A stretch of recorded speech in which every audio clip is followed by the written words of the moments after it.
Welcome to the Slop Temple. We pray this video helps.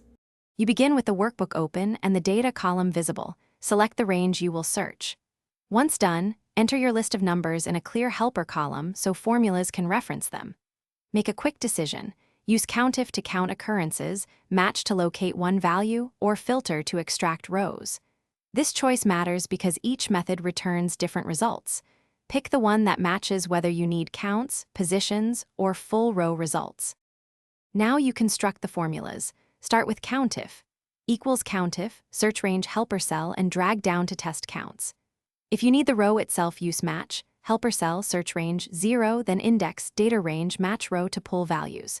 For multiple results, use filter, search range, isNumber match, search range helper range 0 in modern Excel, or an array formula with IF and small for older versions. Test a couple of targets to confirm the behavior.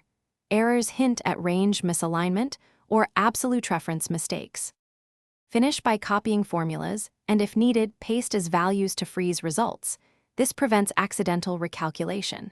Make sure you lock ranges with $signs where necessary before filling so references don't shift.